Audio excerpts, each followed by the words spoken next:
You're listening to Dropping Pins, a story-based learning series from the Okayest Hunter podcast, hosted by Derek Melkor, and aimed at helping you hone your whitetail hunting skills. You'll hear the aha moments when known and unknown proven whitetail killers started consistently putting mature bucks on the ground.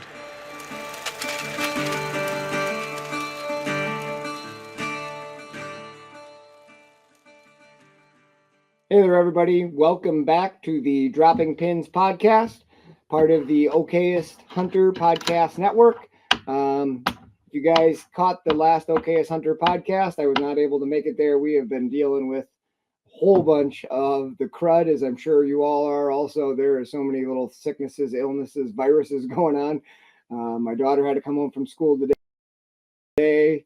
Wife and son were sick, so I didn't make it to podcast this week, but Eric and Greg had a pretty good discussion on some technology-based issues that the outdoors are facing.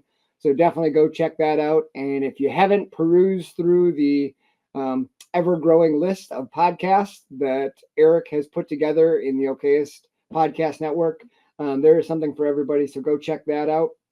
We're down here tonight to talk to another Wisconsin native, a gentleman who has been spending tons of time in the woods over the past, I would say, decades. I don't know for sure, but I'm sure he'll elaborate when he comes on here. I just got into following him as Shadow Pursuit on Instagram and checking out all the cool stuff. He's always out in the woods finding big buck signs, locating big bucks. So I was dying to get him on the podcast and pick his brain about some scouting tactics and what he's seeing, what he's looking for, and get him talking about whitetails.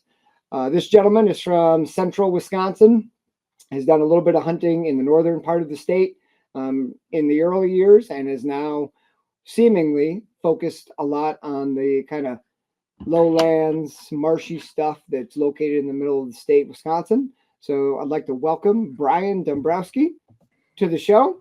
Oops, sorry, John, and flipped you off. How you doing, buddy? Good. I'm honored to be a guest on the Okayest Hunter Dropping Pins podcast here. It's awesome. Yeah, I appreciate it, man. And I did get that right? Shadow Pursuits is your Instagram handle? Yes, correct. Yep, that was right. If you're not following that, definitely go check it out. I'm not gonna lie, I'm a little bit jealous of Brian because it seems like every time I flip on my Instagram, he's got a story of him walking through the woods, finding rubs and good sign. I'm like, damn, I want to be out in the woods too. But lots of good stuff on there. So I appreciate you joining us tonight.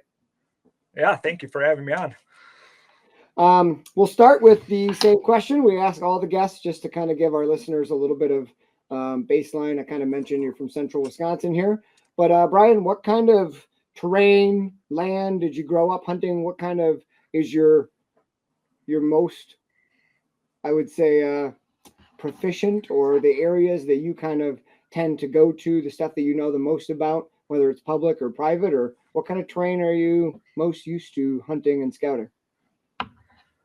So growing up, we had a little lease over by Pittsville, and we did that till I was like 16 or 18. We lost that.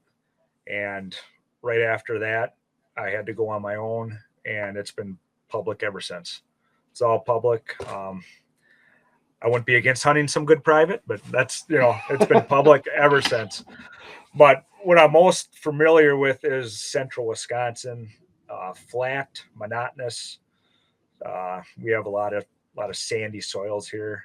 It's not a very big destination for a lot of people to come, actually. So that's kind of nice. Everyone's going to the west, going to the hills, and I'm like, keep going. Just,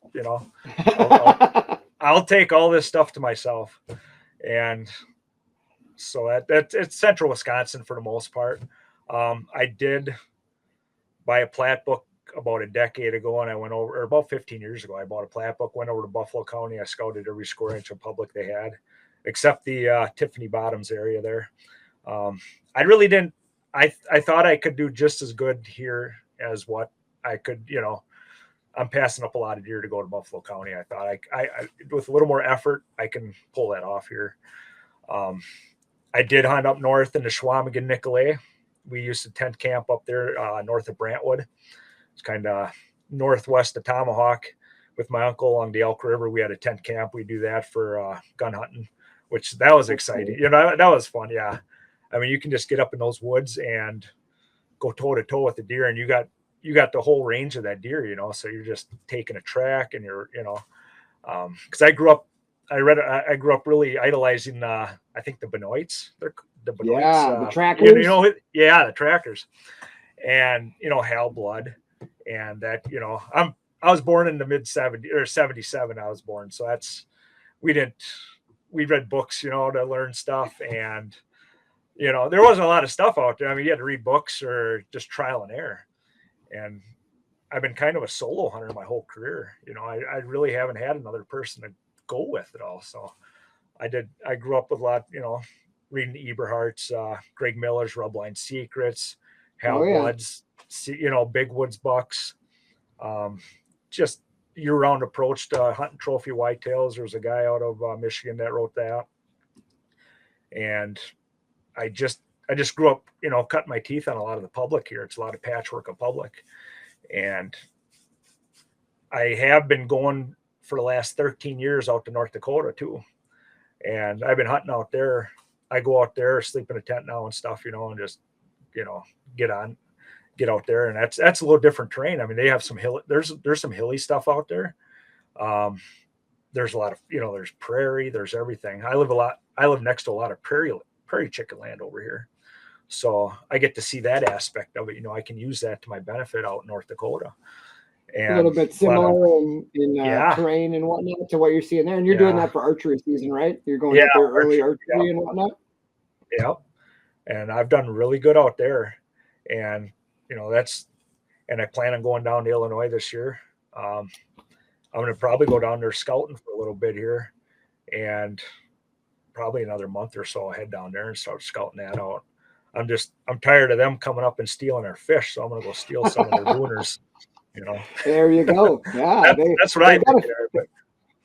They got a few of them down there. We'll have to talk off air because I've been going down there the last 7 years and hunting down there. So we'll chit chat about some spots. But I did go down to Indiana last year or earlier this year. I went down there scouting a couple properties in the center part of the state, and I just didn't like what I saw down there, so I didn't return. I think the Hoosier National Forest is a little better area from what I hear down there. So I didn't get down that far, but I gotcha. I go around scouting all over the place, yeah. So a couple things from that and a couple things that I got questions about, but obviously from early on, you were somebody who obviously wanted to get better and learn more about it. If you're a guy who's reading books at that era and just growing up from, I was born a little bit after you, but I've got all those same books, the Hal Bloods, Benoits. I got Greg Miller, Rubline Secrets.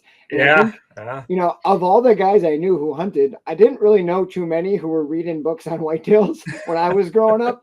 That was kind of like when you were a fanatic, that wasn't the common thing. So I think right away that speaks about who you are as a person, and maybe why you're finding success is because you're just driven. Like it's an interest of yours, and if you're a listener and you're listening to these podcasts, you're probably on the right track because that's kind of the similar nature.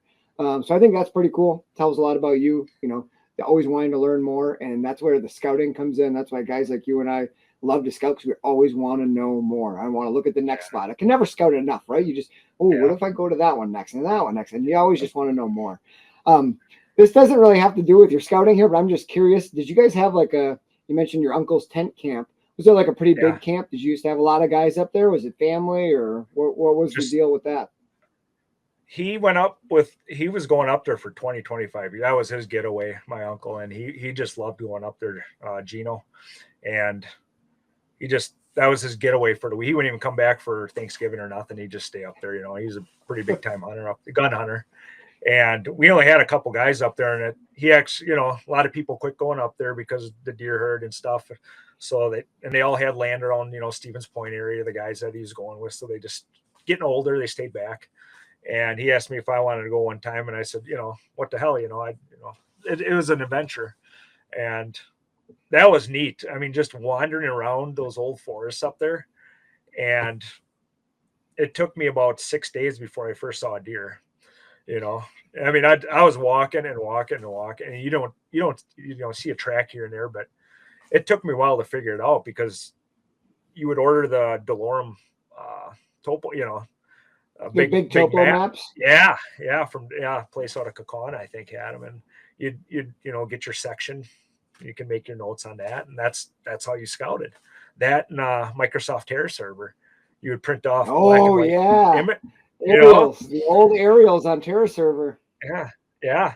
So I mean, these mapping applications, I've been using some sort of them for, decades and decades. So it's not really new. It's easier now, but I'd have a plat book, and then you'd have your print off map from, a black and white map. And then you could draw your boxes around stuff and wander around the woods and make your notes on there instead of an app. And so, but yeah, I'm curious, just based on what you kind of said there, because that's kind of the beauty of, the appeal of the Northwoods is, there's a sense of adventure up there, and boundless land. And you kind of mentioned the tracking thing. That's something that we don't have a lot of in the other parts of the state. Is you get public land, but there's not many vast stretches where you can feel like if you bump deer, who cares? Because you just keep going, just keep chasing. Like it doesn't matter. And that kind of feeling is few and far between as public land blocks get split and get split and get split. And I'm just kind of curious with this, you scouting as many places as you do here in Wisconsin and out of state. Eric just said on the last podcast there, he made a little reel out of it. I saw it, and he was talking about how, with the new mapping applications and the ease it is to find spots, to go look at spots, to know where you are. And I mean, the fear of getting lost kept a lot of people from going and exploring places back in the day, when now you know where you are all the time pretty much, which is great. But his comment was that it's almost impossible to outwalk or to find spots where people aren't going nowadays, just because of how everything has kind of come together. Do you feel like in your scouting, and whether it's here or there or whatever state you're in, do you feel like you're still able to find spots that are kind of like your spots, or do you feel like everywhere is kind of getting turned over more than it used to? I really don't have any of like my spots per se. I used to fall in love with a property and want to hunt certain properties. And then I realized you can't fall in love with the property. You cannot, it's going to break your heart. So now I'm after certain deer, and I don't care what property they're at. They're getting away from people, and I'm able to find these spots the deer are going and get away. There's people everywhere. I mean, there's people, they're going way in the back, they're going way in the front. I mean, they're all over the place, but I don't mind the pressure. I kind of enjoy, that's part of the fun for me, I guess, is to go up against other people out in the woods. Mm-hmm. Honestly, if I'm going to camp in North Dakota and the whole camp's full of people, hunters, and I just look around, like Dale Earnhardt used to look around at the race with those glasses and just kind of eyeball the competition.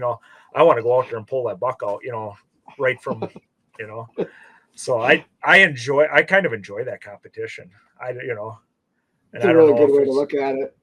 Yeah. I mean, that's kind of why I'm scouting so hard all the time. And I'm just covering just ground I'm just keep covering more and more ground, trying to find these deer. And the sign just leads you to these spots that, maybe aren't looked that year, like someone hasn't been looking there for a couple years. Someone will eventually, but for the past few years, that deer's been in that spot. And, that's why you got to cover so much ground, because that pressure is always shifting. People are coming and going. That deer's, certain deer are dying. And I mean, it's a new game every year.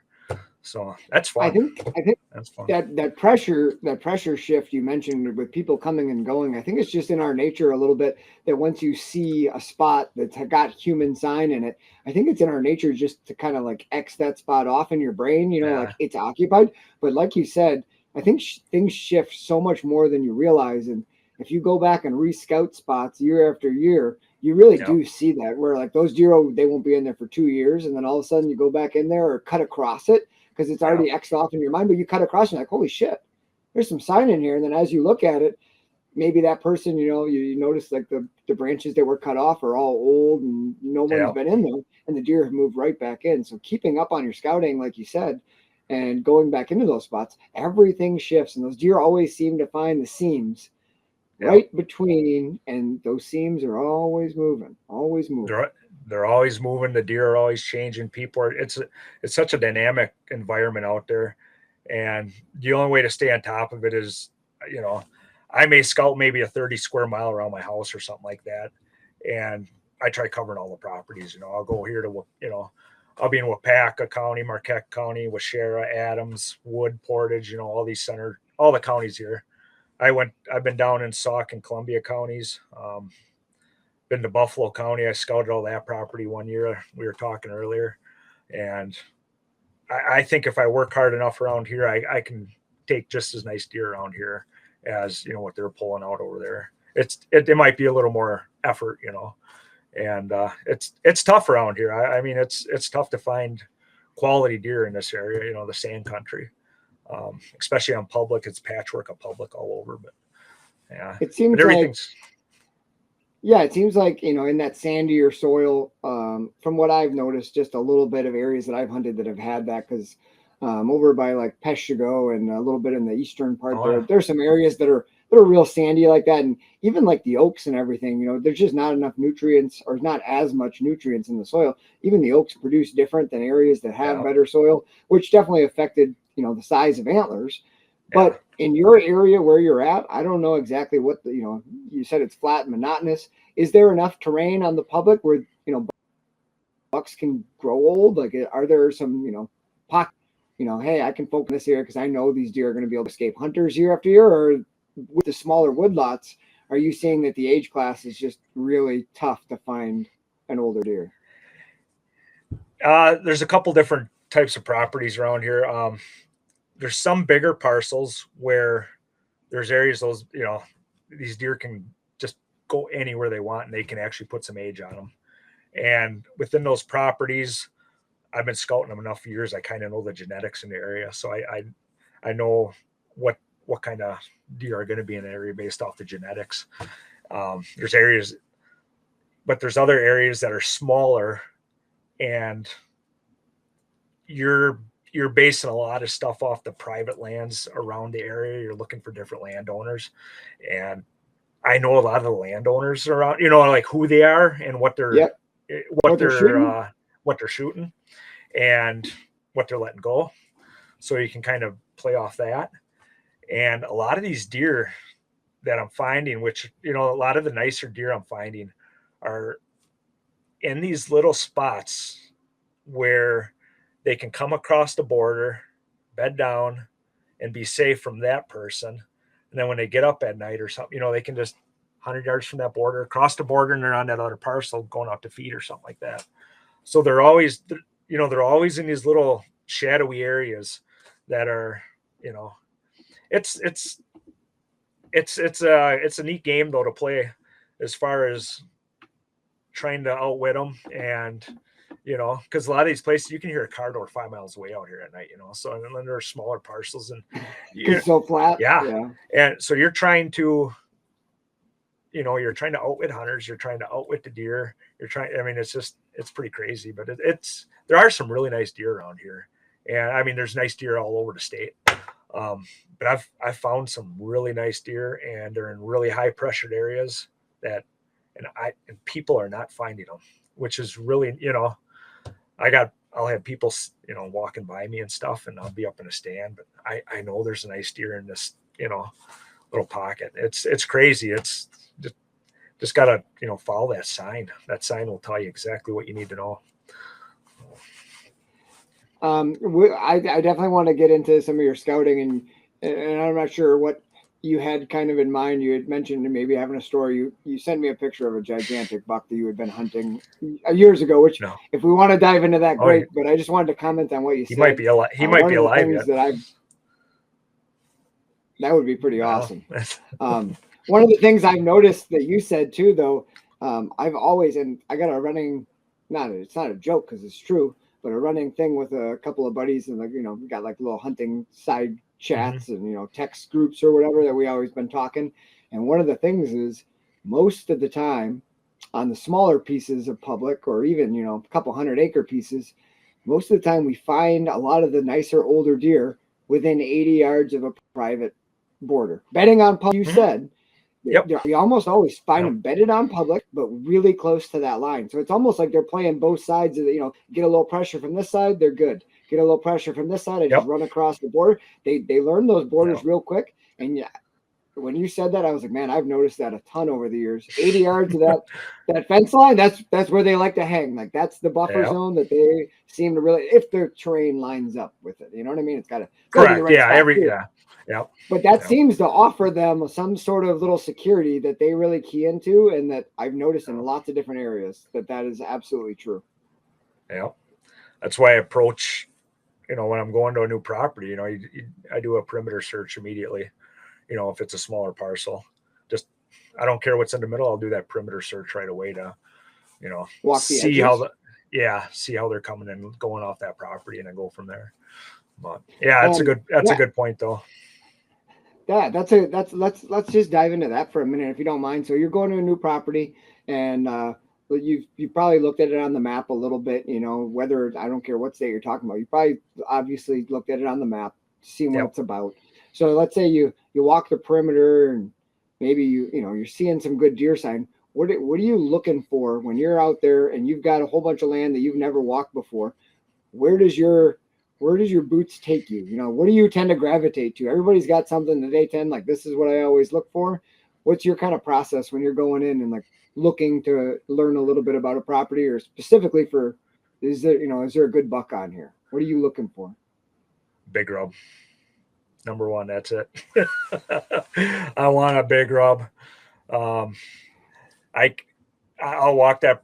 So if I go to a new property, I'll use, let's say 400-acre property, 200, whatever it is. I'll usually pick out a few points of interest in that property that I'll gravitate toward. I'll just check that piece out, check this. You can usually go to those couple points of, 3-4 points of interest on that property, and that'll tell you almost everything you need to know as far as the caliber of deer in that area. You don't have to scrub the whole thing. But it's a quick scout. It's efficient. You can go to a pinch point. You can go to a staging area that you can see on a map outside of a bed, coming off the marsh. Maybe there's a point. You can go to these few different spots, and that'll tell you the caliber of deer that are on there. And I'm looking for, big tracks, big rubs, big poop, if there is there. But, then based off of that, I'll follow, but a smaller property, a good perimeter search will, you can see how they're using it. And you can tell what's coming in off there based off the food cover. There's just, multitude of factors there, but I'm a rub guy. I'll be honest. I just love a big rub. Maybe that's why I love watching the Instagram stories, because that's 100% what I am too. Like, I don't give a shit about scrapes all day long. I don't care. Yeah. But you give me a big rub, and I'm going to be telling everybody. I'm going to be like, oh man, I found a rub. Oh, I mean, there is so much that that rub tells you. I mean, it tells you the whole story for the year, basically. That rub, the rubs or rub line, or where that rub leads, where it's coming from, the time, there's just so much that rub tells you, down to the individual deer. I mean, 100%. So there is not a lot of, I mean, when you find a nice, chest high rub, that's probably the only buck that's making that rub in that area. There's most likely not gonna be another. I mean, around here, there's not, multiple bucks like that. So I can take that rub, and, I can map out that deer's home range basically based off that rub, because that's a really important factor in everything, is that deer's home range and how he's using it. But you can take that rub and you can just map it. You track it all the way through the woods, all the way back to pretty much where he's, his bedding areas are. And that rub will tell you certain antler characteristics, even if you've never seen that deer before. You can look in that rub, and if you can see, like, you can see if it has split brow tines. I shot a buck that had split brows, and he had a, you could see that parallel scratches right in the rub. It was like a signature. Yeah. And they have a lot of the deer rub on a specific tree. Like you got a buck in this marsh, let's say, and I see a big rub on a popple, and instantly I'm going to gravitate towards areas of popples because I really believe that what a deer rubs on is where they live, where they've been brought up. So I'm thinking of all the different popple areas in that marsh I can quick go and check out, and it's usually pretty accurate.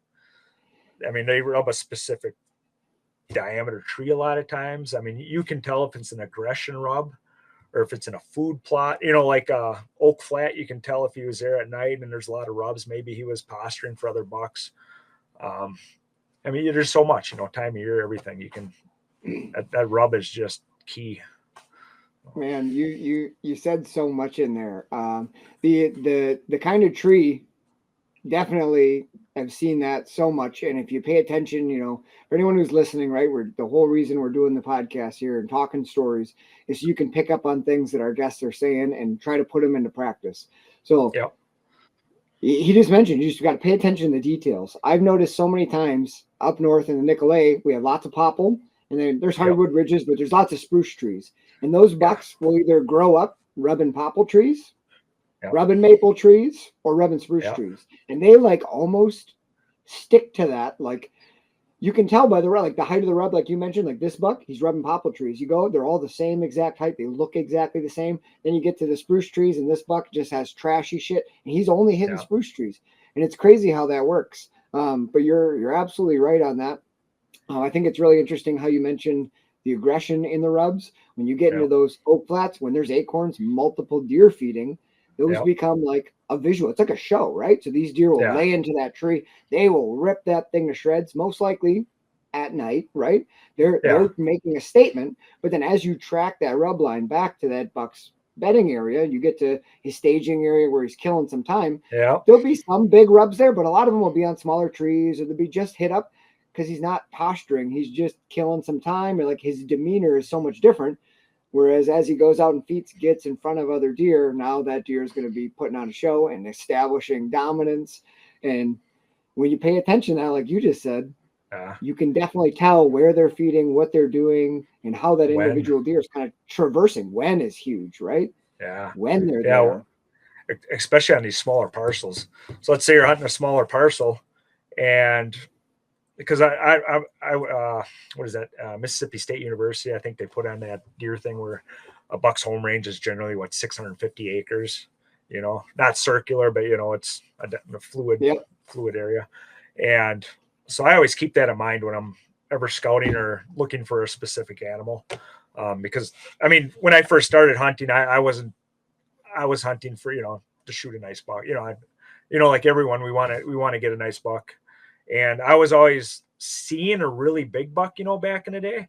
And I'd always shoot like the bridesmaids, the second or third one, not the biggest one in the area. Cause I'm like, I can never put it together. I'm like, well, how am I, and it just kept eating at me. Like, I want to chase that one, and you really got to put aside going after just decent ones or hunting a decent spot. And you got to switch gears and be like, okay, I want him. I got to get in his mind. I got to learn how he's using this landscape and how much of the playbook do I have to play with? Is he on this? Do I only have 80 acres to play with on the 650? And if I do, when's he coming in, based off his rubs or his sign, when's he using that? How's he using it? Is he there's a huge 10-pointer I was after this year. And there's a lot of guys in there, and I never went in there after him. I tagged out October 16th, which I think you mentioned that day too, October 16th. I think did you this year? Did you shoot one or that time or no? I thought I heard you on a podcast say that. We were in Oregon at that time, so I got a blacktail buck right around then with a rifle. Okay, totally different. Yeah. Totally different. Yeah, definitely. Yeah. But no, but I'll use all that, and it kind of tells you when, gives you the when, I guess, when you should take a shot at that deer, and how Which much, is a gigantic, how big how, yeah.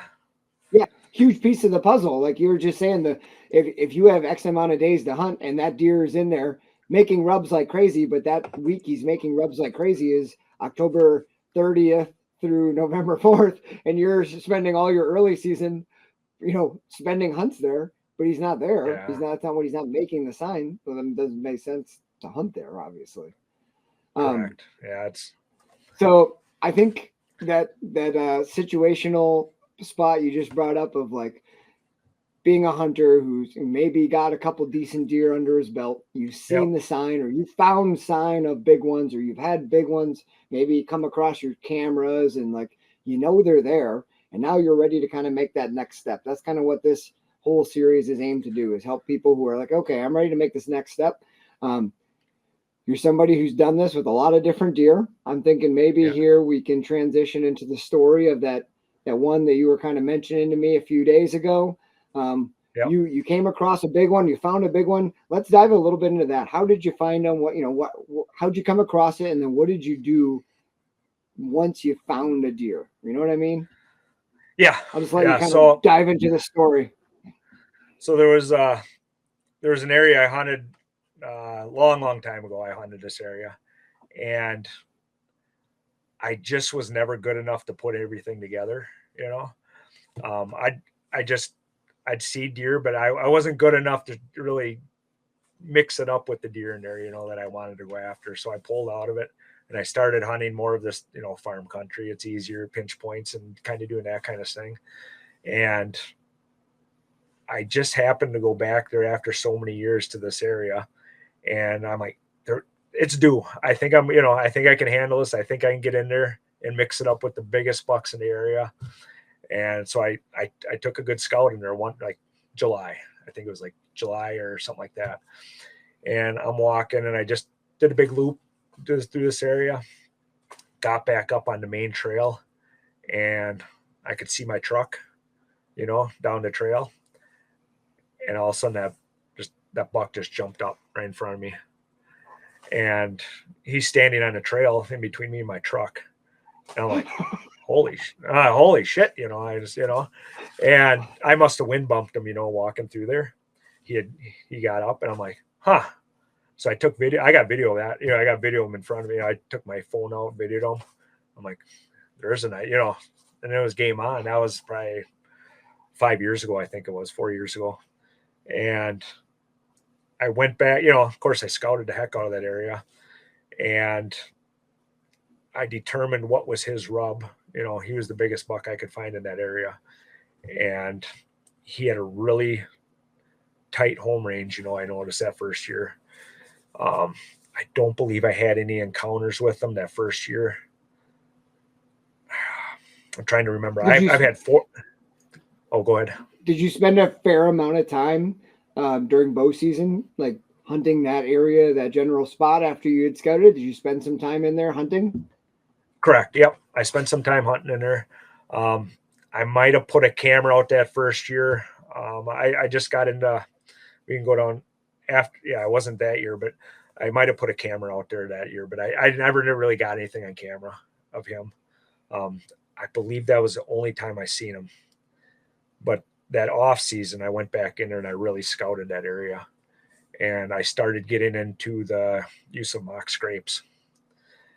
And I kind of made a trap line through, I did a lot of scouting this marsh, and I made what I consider like almost a trap line.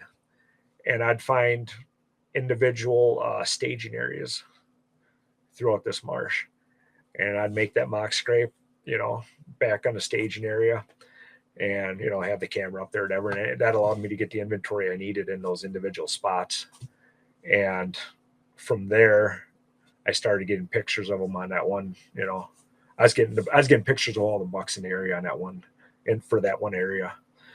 And I was able to determine, how he was moving in there and that kind of stuff by watching him. Do you remember about how many of those little staging area mock scrape setups that you had in that area? There was only one in that area, but throughout the marsh, Gotcha. I was getting because these deer will move, they'll move miles, sometimes, and like one buck I got on, I got a picture of him about a mile and a half from I eventually shot him, but there was only one in that area. I don't want to stack them on top of each other. Okay. They're they're a mile away here. I'm trying to catch different groups of deer basically. Yep. And because there's different pockets of deer through, I started learning how the different groups of deer exist in different parts of that marsh and the ebb and flow of how they're using the landscape, because there's certain, you wouldn't think it, but because they can go anywhere they want, but there's a certain flow to that marsh, and I started picking up on all that stuff and how different groups, they use this travel corridor to get to that area of the marsh or this way, but they could go anywhere, but they like to use this area. But I did get a picture, I started getting pictures of that real big one, and I might have been a little too obtrusive, with my camera placement then. But I did get one encounter of them. It was like 5:30 in the afternoon. It was a couple hours before daylight, sunset. And I remember I was in my stand, and all of a sudden I look over and I see one buck, and then I see him trotting across the, this grassy area. And I mean, he just a monster, big white rack. And I'm like, holy crap.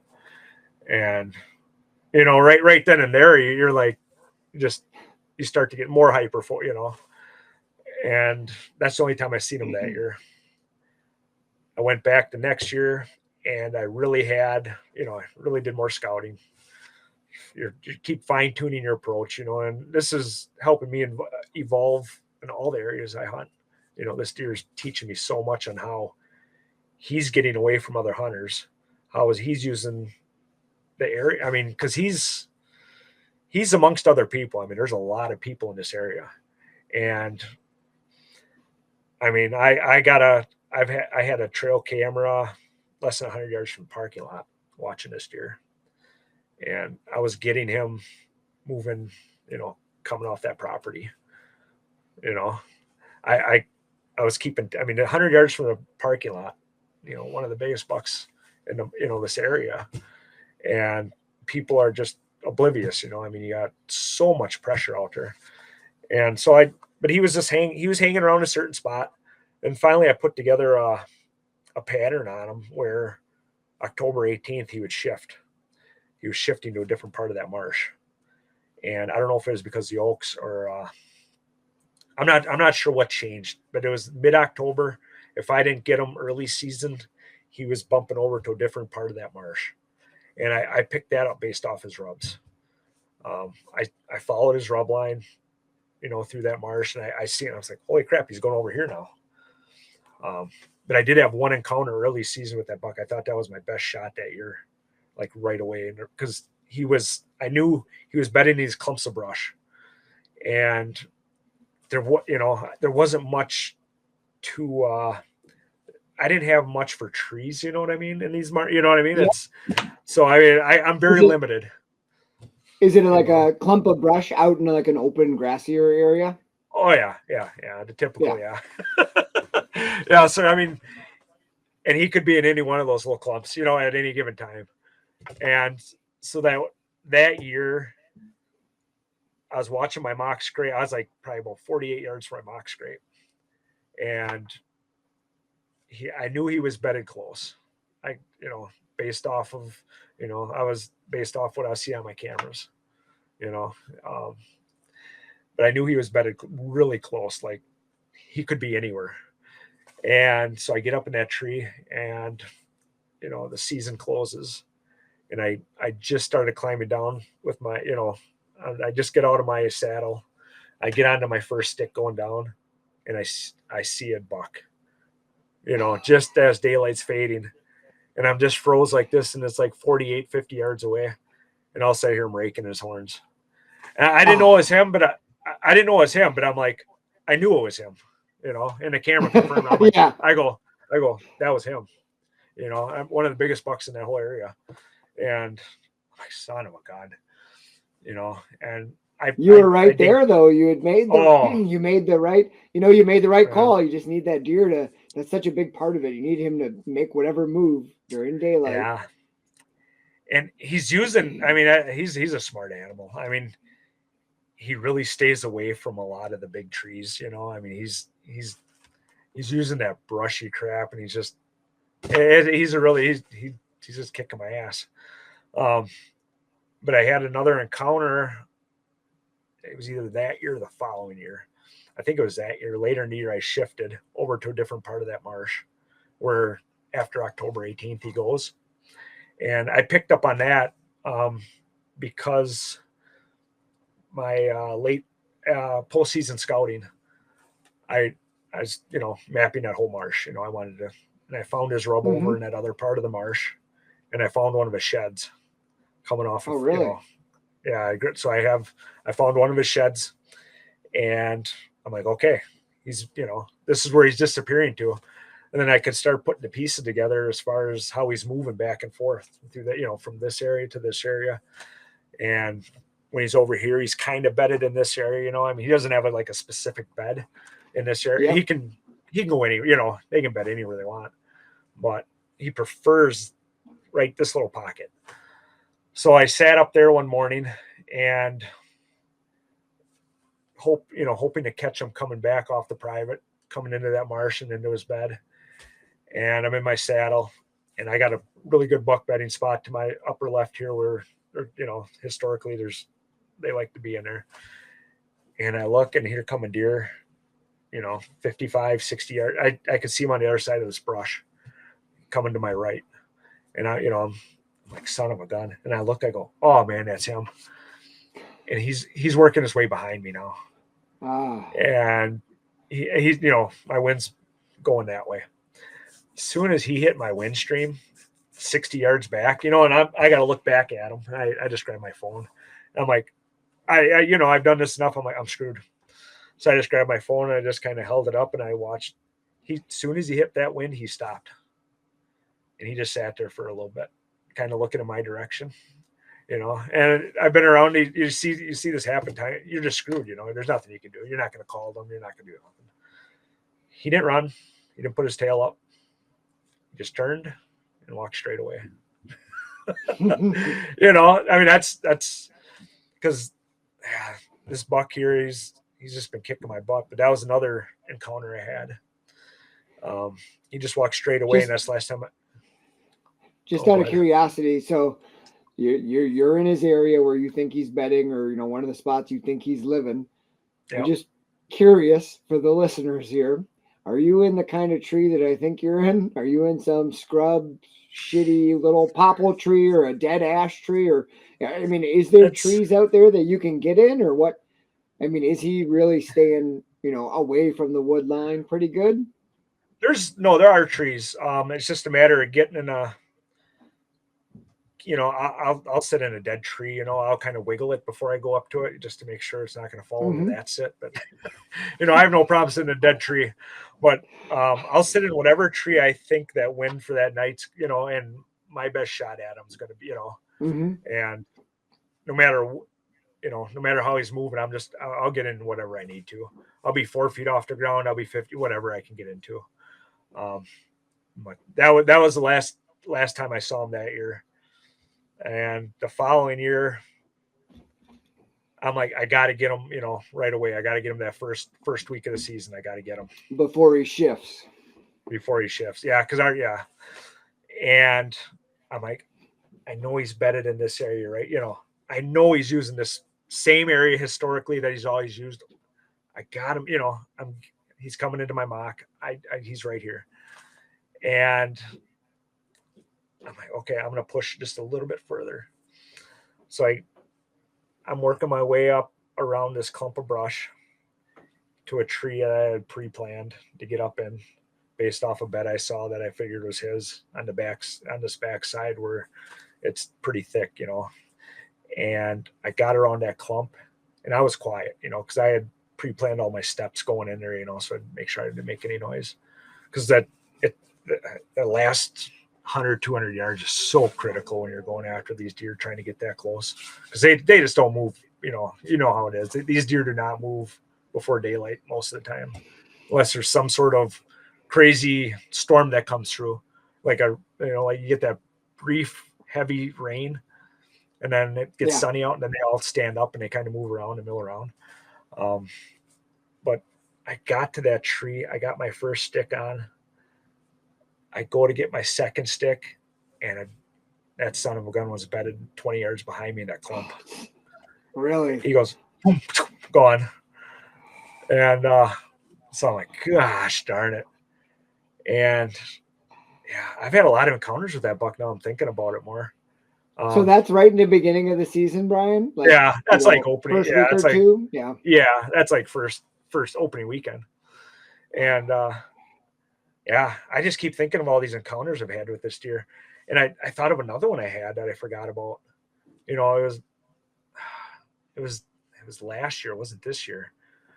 Last year, right away in the, I remember this. So it was that same area. I mean, we're talking about maybe a 300 acre, I don't know, not 300 acre, probably a 30 acre area.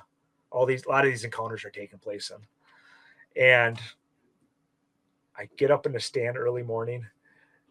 I get up in this popple tree on where this oak point kind of comes back into the marsh. And I noticed, they're coming back in there and they're bedding, in the grass and the crap. Mm-hmm. I get up this popple tree, and as long as the wind was, we had a steady wind, but every time that wind would stop, it would start pulling back where I didn't want it. But you got to gamble. I mean, you just, right? It's the only way you can kill them. It's the only way you can kill them. Yeah. I mean, sometimes you got to gamble. And that wind was doing good. And then all of a sudden it starts getting daylight. And then every time that wind would stop, it would pull back to the direction he was coming. And I'm sitting up there, and it's just getting gray light, and that wind stopped. And it started pulling back, and there was a deer right there, and whoosh, boom, gone.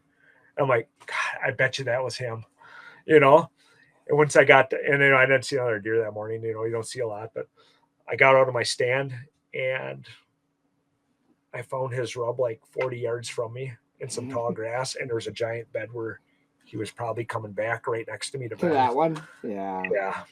Oh, it was like it's like encounter after encounter with this deer, and he ghosted me right after he went hardhorn this year. He disappeared. So you had pictures of him early season? Oh yeah. I had him gone. He shifted last year. We had a drought in the area and everything dried up, and he kind of shifted, I think, towards some water last year. But this year I had him early season again. Same BS, same area, and I'm constantly, what do I got to do, to get, I hope someone kills him or he just disappears. I'm getting sick of this.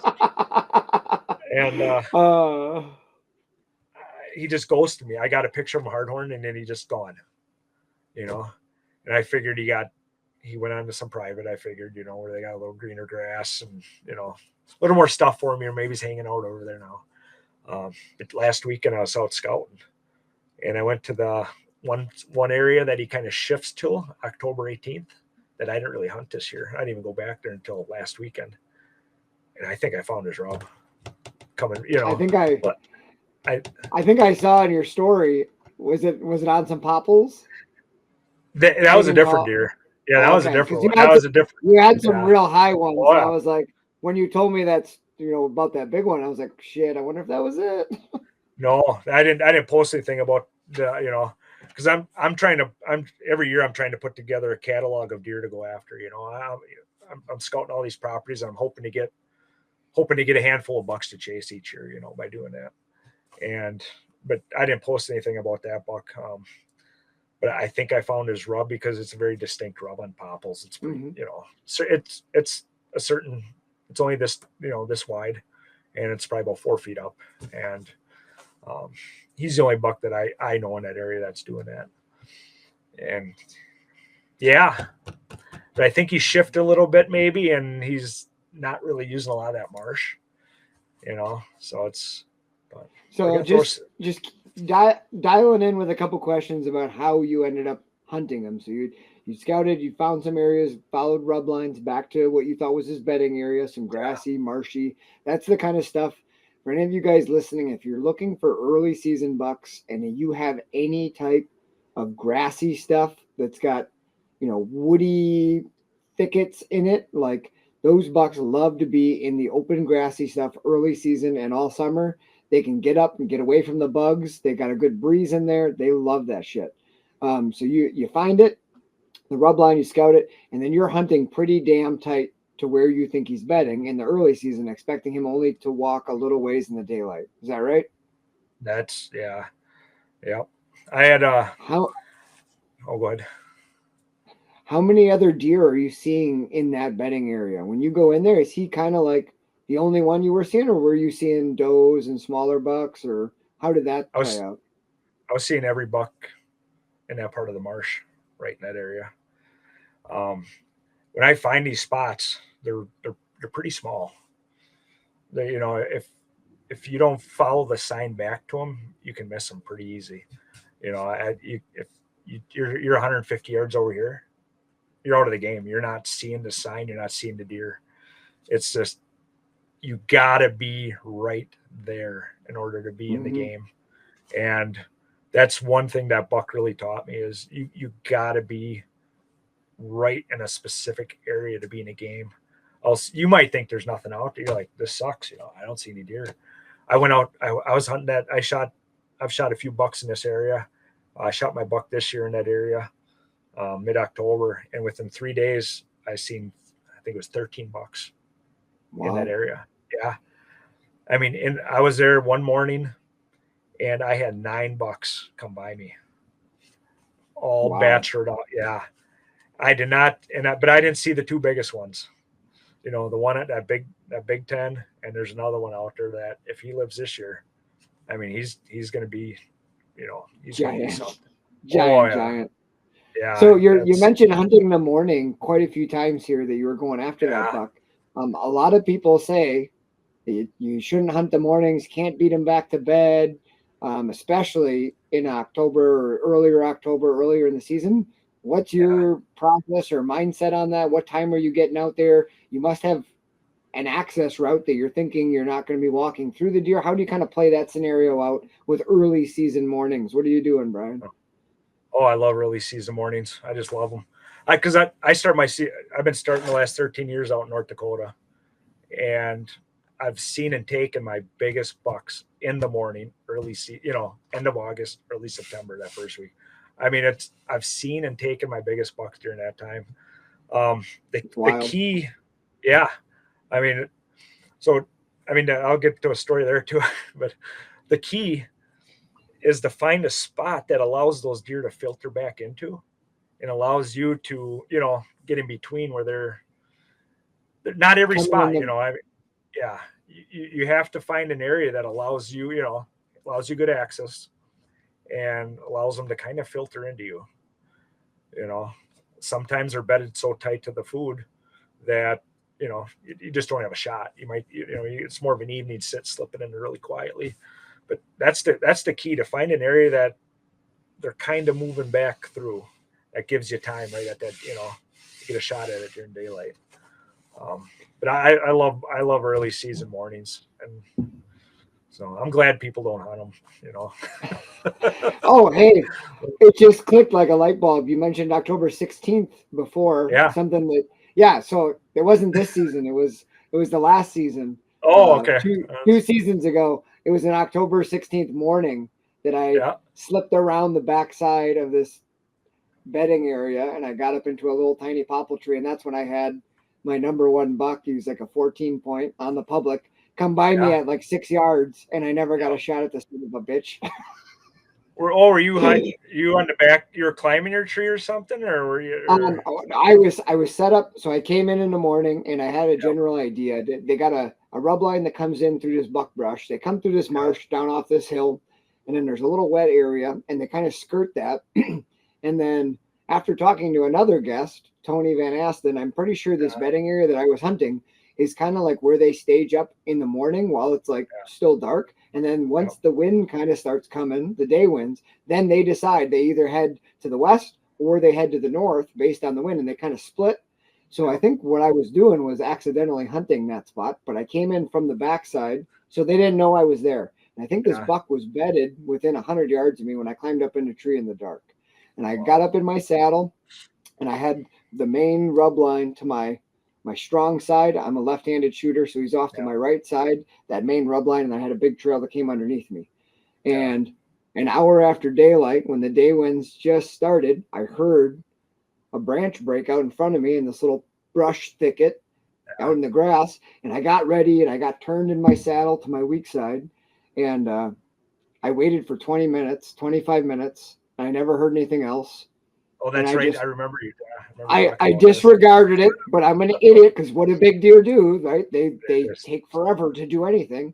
And then all of a sudden, I just hung my stupid bow back up on the other side of the tree. And then I heard something and I look, and my target buck, this big one, is coming through the willows right on the trail that goes underneath me at like 6 yards. So here he is walking, has no clue I'm there. So I grabbed my bow and then I turned to look at him so I knew if I could move or not. And then when I moved my bow, my arrow hit a freaking branch and just went bling. And then he just bounded into the brush, stopped, didn't give a crap, but I had no shot by then. And I was like, I just blew it on my number one buck at like 6 yards. And there's a something about, the mornings in North Dakota, being out there in the mornings and I've seen and taken my biggest bucks in the morning out there, and that's taught me a lot. One morning I was out there and 7:30 and I took video and I can still picture it to this day. This is the first deer that really it made me sick almost. It was so big. And it did. I mean, it was probably a 24-inch 8-pointer. Oh my gosh. But the way he came across at 7:30 in the morning across this opening about 90 yards out. And I remember his body size being something I've never seen before. And that it turned my stomach. I mean, my stomach just went, I'm like, because I remember seeing the veins in his stomach. I remember, glassing him, and I'm just like, holy he wouldn't have scored very much, but I mean, who cares about that? I mean, this thing was a giant. Oh, and then trailing him was another buck, probably 16.5-inch 9. That was half the size of this deer, probably a 170-pound buck, but that first one was like twice as big. And it was really neat that encounter, because I watched him as he went by me and I seen him bed. They went back into this point of popples off the, it's like a wood lot, but he bedded on this point, just inside where the tall grass is, and this, you get that different age structure of trees, as they're getting small and then big. But he's that son of a gun. I went over there, not that day, because I hunted him a couple more times, and I ended up seeing him one other time, but I was never in the game, really, but I went over there and I looked at where he was bedded, and where he could bed down in that, that little saplings, birch and stuff in the tall grass, and he could see everything out in front of him, right? He had the wind coming over his back through the woods, and he could just see everything out in front of him. I'm like, son of a gun, light bulbs are going off. These are the different experiences that I'm seeing. I'm like, holy shit. And that was really neat. Another instance I had out there, that I was hunting a different spot out there, and I kept having a feeling that there was deer bedding down towards this road.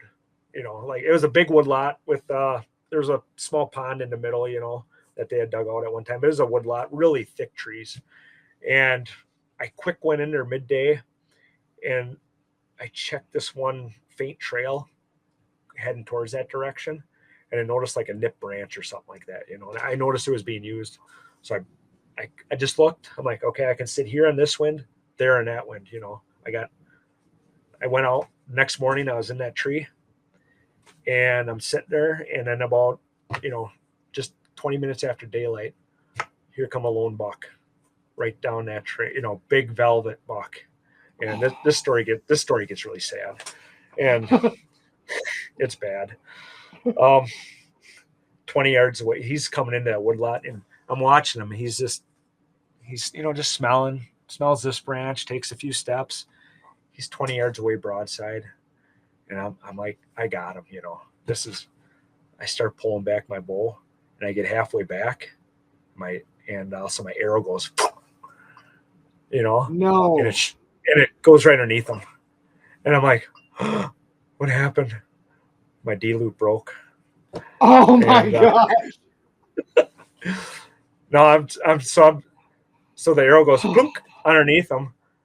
I just traveled, a couple states away, and so I just, the deer bounds off towards where he's going to go bed. And I put my bow on the hanger, and I sat down, and that's probably the worst, one of the worst. I don't know, I've had a few, but that's probably one of the worst times. I wanted to quit bow hunting. You're right. I'm just like, I want to pack my shit up, and I'm going home. Of the thousands of times you clipped onto that D loop and shot it, it's gonna release on that freaking moment. Here's I've always been big in scouting and not big on gear. So I had put a new D loop on before I went out, and I think I readjusted it, and I took a match that burned the end off, and I got that match a little bit too close to the D loop, which made it brittle. And yeah. I grew up being more scouting oriented than gear oriented. I'm the guy walking around with like lacrosse green boots with rubber cement and bike tires, glued to them. So, but now I tied a new D loop on at my truck, and I shot a buck the next night across the road. So, but no shit, that's cool. That was a bad experience. But I getting back to early season bow hunt, in the mornings. I love that. I just love being out there. So it's a good time to. It's a good time to get on a big buck. I've seen my biggest bucks during that time frame. That's exactly what I was just about to say. I think to be honest, in Wisconsin on public, other than up north, where there's more hardwoods, more oak ridges, up like in the Nicolet stuff, where you can see a little bit further. Down here in the marshier, the thicker shit, I have seen more big deer in early season before October 20th than I have at any other time. Yep. And that can change, right? Like you can be in the right spot during the rut, and you can have 7 different bucks chasing and going underneath you. You can change at any time. But if you're a guy who likes to get out and get on sign and locate those rubs and figure out, oh, hey, here's where he's making all these early season rubs on these little scrub alders and these willows. He's hanging out here. If you're a person who likes to get out and find that sign, you can bet that they're going to have a little honey hole. Brian illustrated that honey hole that he's seen so many bucks in year after year. I've got one very similar to that every year I put cameras there, early season, every buck on that property will come through this one spot, and then they'll kind of go to their own little spots. But you can find those little honey holes early season where those bachelor groups are there, and you'll be in all the bucks. The thing that I wanted to emphasize to the listeners that Brian said before that I think is so important, if you do hunt like that in the early season, you're getting close. Brian had said that last 100 to 200 yards is so important. I think guys can sometimes find those spots, but if you're not stalking your way in, being careful with every step, if you make some noise, that deer may not bust and blow right there, but he is not getting up there in daylight and walking anywhere. Like sometimes I think they'll just sit right there, and if they heard something earlier, they'll just lay till it's plenty dark, listen to you climb down, and then they'll get up and do their thing.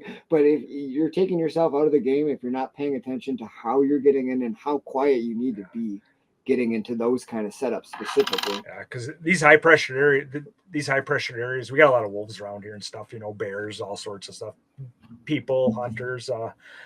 These big deer just don't get up and run. All they do is they just put their head down. They let you do your thing. They let you walk right by them. They're not getting up. So you may hunt a spot. That deer knows you're there, never gets up. You leave. You're like, this sucks.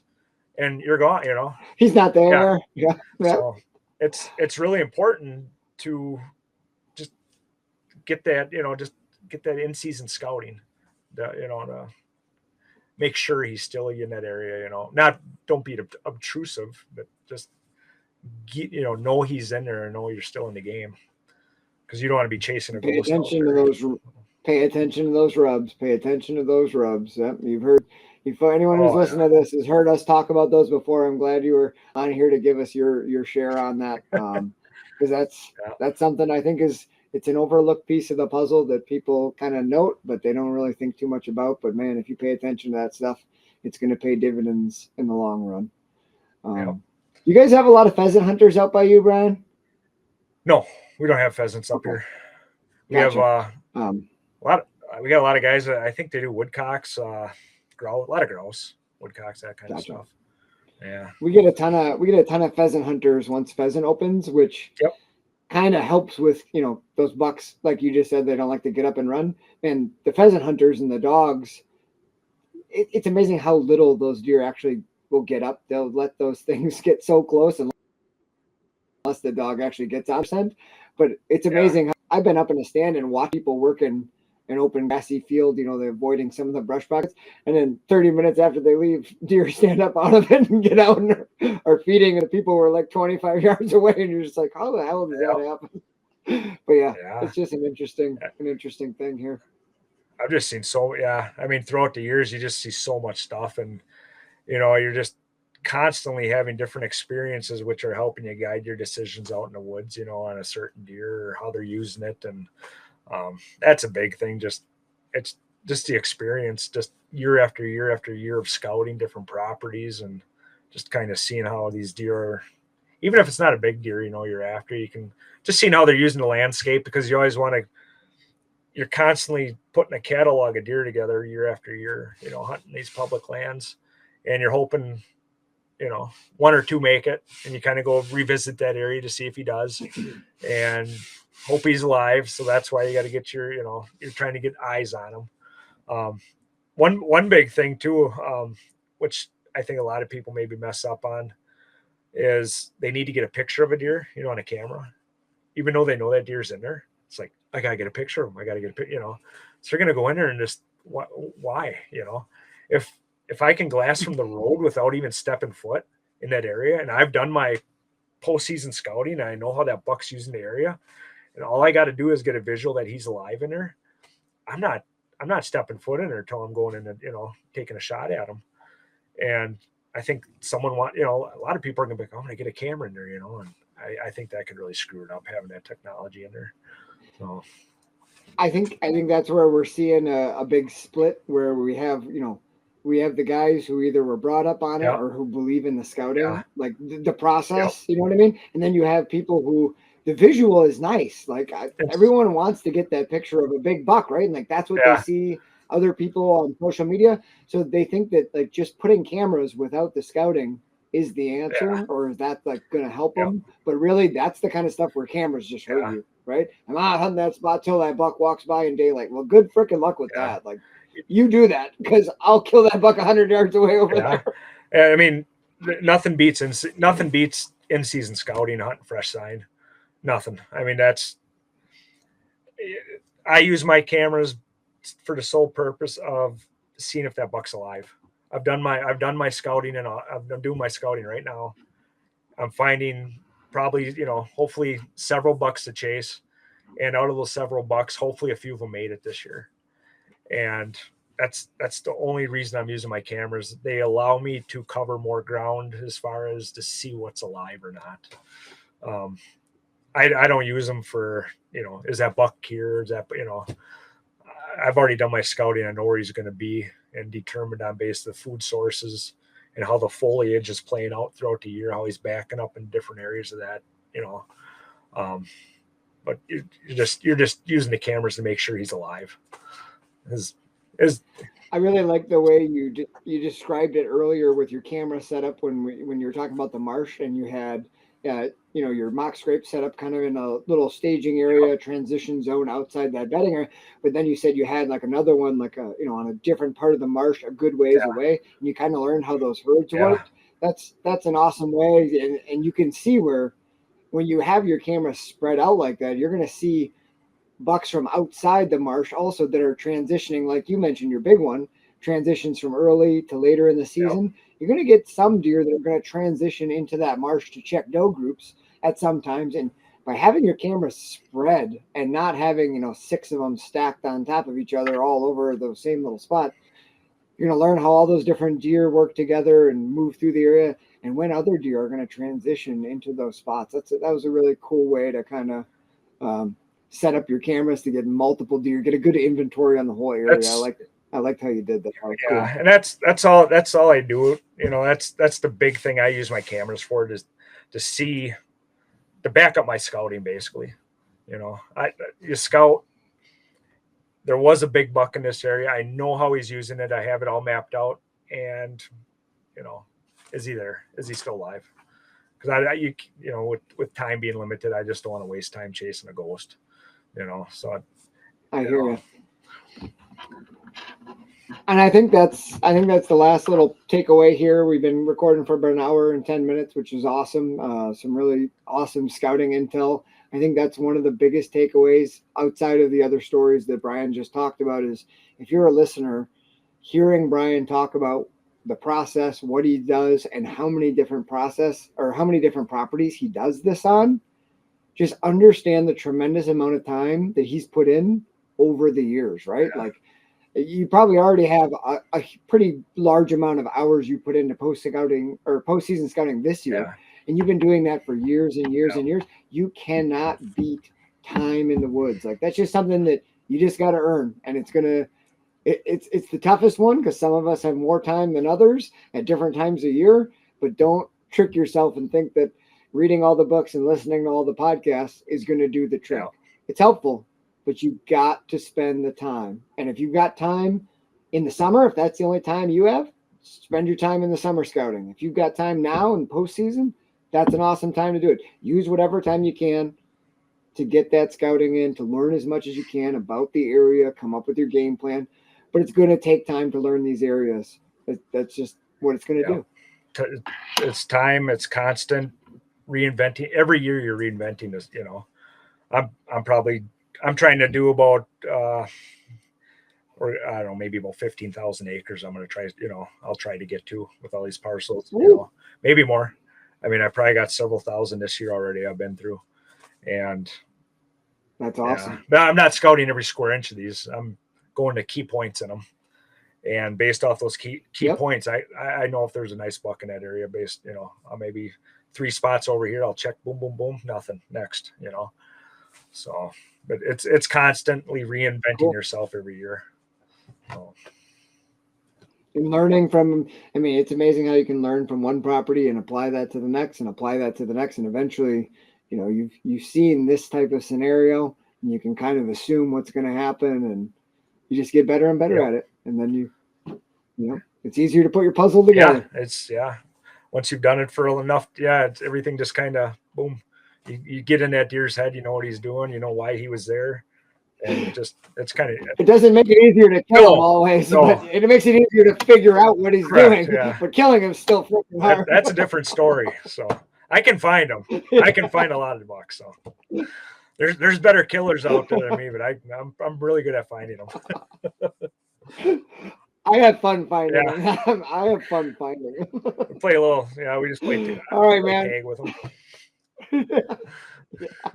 Yeah. It's fun to get to know them, see them, and watch them run away. All right, Brian. Well, hey, I just want to say thanks for sitting down and talking deer with us tonight. It's been a lot of fun, and I appreciate you coming on the show with me. I appreciate being on. It's been a pleasure being on the OKS Hunter podcast here, dropping pins, and that's awesome. Woo. Cool. All right. Well, you guys should go check out Brian, Shadow Pursuits on Instagram. You'll get to drool over some of the rubs he's been finding and check out how his season goes. So hopefully you guys have picked up a few of those pins that Brian dropped for you. And you got a few ideas going out into the postseason. I'm going to be heading to Iowa next weekend to do a little bit of scouting and shed hunting I'm not going to have an Iowa tag for a few years, but I want to go pick up some sheds and start learning some properties. So that's the plan. I got a little hint for you for Iowa. I found some info I can give you too. So. All right. Well, as soon as I hit this end recording, we'll talk Illinois. We'll talk Iowa. All right, guys. You have a great night. Thanks for listening. Sorry, I'm going to quit recording on all the good stuff. Have a good night, guys. Thanks.